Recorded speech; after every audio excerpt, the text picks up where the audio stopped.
Hello and welcome back to Bombchu News. My name is Andrew, I'm joined by Chris, and we cover the news that we found interesting today.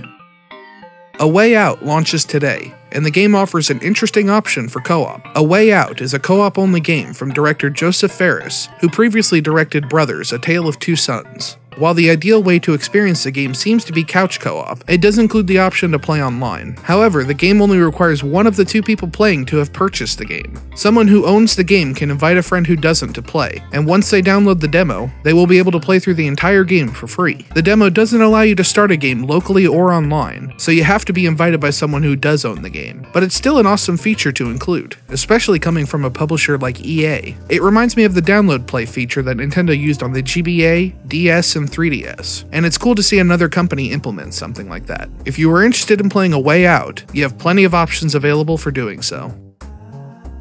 Nintendo is looking to kick off E3 weekend with a bang. According to their press release, the Big N will be holding an invitational tournament for the newly revealed Super Smash Bros. For the Switch, alongside the World Championship for Splatoon 2. This event will be held June 11th through 12th, with the invitational of the new Super Smash Bros. Being issued as the world's first look at the title. Much more wasn't revealed beyond the fact that players from around the globe will be present, and this will not be all we see of the new Smash during E3. The Splatoon 2 World Championship, on the other hand, is also the first of its kind since the game's launch, and there will be a series of qualifiers leading into it. The US and Canada qualifiers will be held on April 21st through April 28th, while other regions around the world will have their own events they can participate in. Both the World Championship and Invitational are set to be live-streamed. As far as rules and the nitty-gritty go, Doug Bowser, VP of Sales and Marketing at Nintendo, had this to say. Nintendo always takes an original approach to video game competitions, and the portability of the Nintendo Switch enables unique gameplay possibilities. While that doesn't go too deep into what we can expect, since he did mention the portability of the Switch, it's possible we can see some really bizarre play conditions arise in these tournaments.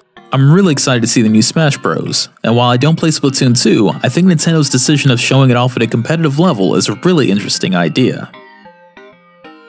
The Tomb Raider Trilogy Remasters have been cancelled before they actually began. Earlier this month, developer Realtek VR announced that Tomb Raider 1 through 3 would be remastered for release on Steam, with previous owners of the games receiving them for free. Unfortunately, Realtek VR jumped the gun on the project, as Square Enix has announced that the Tomb Raider trilogy would not be getting a remaster, as they had never even approved the idea in the first place. The official statement from Square Enix states, quote, "While we always welcome passion and excitement for the Tomb Raider franchise, the remasters in question were initiated and advertised without seeking approval. As such, they were never officially sanctioned." End quote. Realtek VR confirmed this on Twitter, also stating that they would not be committing to third-party licenses anymore, instead focusing on AR projects for mobile and VR for PC. While I hate seeing the remasters get shut down before they even started, Realtek VR seems to be the ones at fault here. They should have at least mentioned something to Square Enix if this was a project they wanted to pursue, let alone publicly announce. Realtek did reply on Twitter when someone pointed this out to them, saying, quote, "It was more complicated than that. We were already working for them." End quote. However, this just makes it even more frustrating that they didn't approach someone at Square Enix about the project, since if they were working for Square Enix at the time, they would already have a foot in the door. While I would have loved to play through the original Tomb Raider games again, hopefully this renewed public interest in the series' origins can get a remastered trilogy made someday. Just make sure you ask Square Enix first next time. Well, that's all the news we found interesting today. Feel free to share any awesome gaming news we may have missed in the comments below, and we'll see you guys next time.